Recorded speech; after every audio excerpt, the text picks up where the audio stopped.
Hey everyone, it's Craig with One Man's Cancer Journey coming to you, bringing up my weekly update. So this week we did not have any chemotherapy, so we just had a regular recovery week, and so we've been busy enjoying my parents coming down for a delayed Christmas gift. We flew them down, and so they've been able to enjoy some time with us, and we were able to take them up and let them see Mariana and where she goes to school and what she's doing as a zookeeper. And Abigail's in town, so they were able to see her as well. This week we do have chemotherapy on Thursday. Overall, my health, I've been feeling pretty decent. Do have feel full from some of the time to time, and some little aches and pains. Maybe a little bit of anxiousness, but overall feel pretty good. So for this week, we thought we would do something special for you, and my mom is joining me. Try to get her in the picture here. And so I thought that I would ask her some questions about what it's like to be a parent when your child has cancer. And then also, since they live up in Pennsylvania, it's not like they can just come over and help during the week. And so what are ways that you, as a caretaker or a friend of a caretaker or a relative that's not in state, what can you do to help support those that are going through cancer? So I guess we'll start with the first question, Mom, and that question is, what was it like when you learned that your son had cancer? Well, first of all, it was shock, and then it was fear, because we thought we're not going to have a son here within a year. But thanks to the good doctors and all those who are caring for him and all the new procedures, it's over a year and we have him. And we as parents hurt because we want to take it on ourselves and not allow and have them have life. I saw how my grandmother felt when she buried her son, who was younger than Craig, and what was going on there as far as her emotions and stuff. And so it's if you were to take and ask your own self how I would feel if my little child or my adult child has cancer, it hurts, and you want to take it from them. You want to be the person to have that. The thing that we have now going is that we're a family of faith, and the support that we have is from our churches, and people at church always ask how Craig's doing. We have a couple from another church who are watching his podcasts and always ask us how he's doing. And so there comes a time when it's hard for you to pray. Those of you who are going through any kind of trials may sense that, and you're like, all you keep asking is God to heal, and then it comes to a point you just can't pray anymore.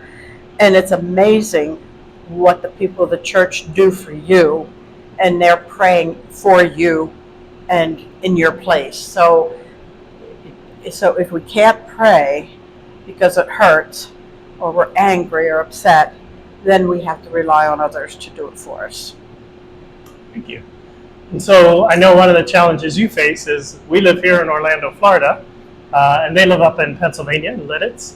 And so we're not able to spend as much time together as we like. So they were down here last fall with my brother for a short time.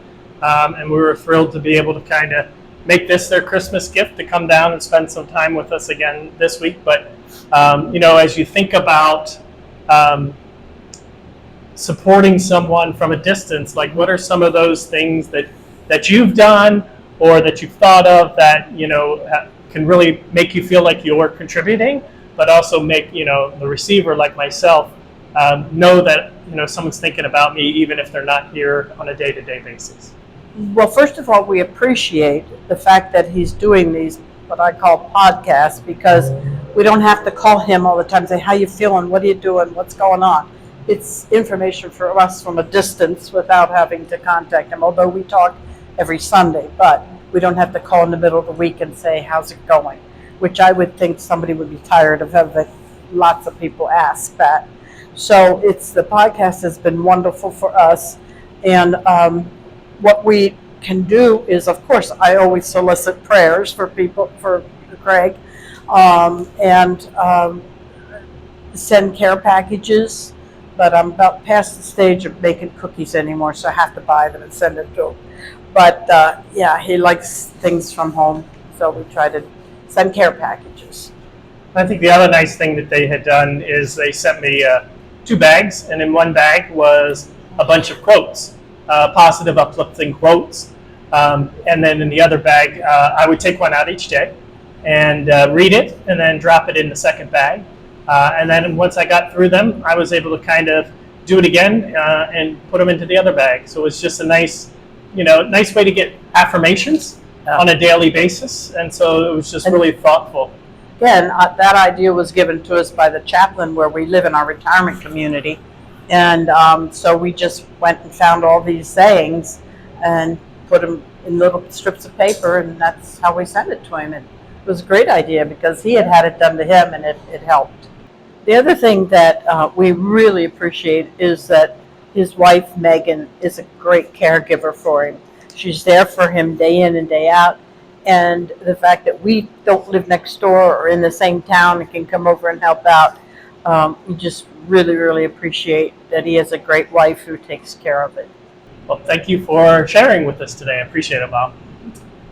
So for my gratitude moment today, I'm grateful for care packages. So like my mom said, they brought down some whoopie pies. And then a friend of mine from high school, Mike, sent down a care package that had some pretzels, honey mustard pretzels in it, and some Wilbur Buds in, which is kind of like a Hershey Kiss, but they come from Lidditz, and I actually think they're a little bit better. So we really do appreciate, when people are thinking of you and you get those surprises that maybe you weren't expecting.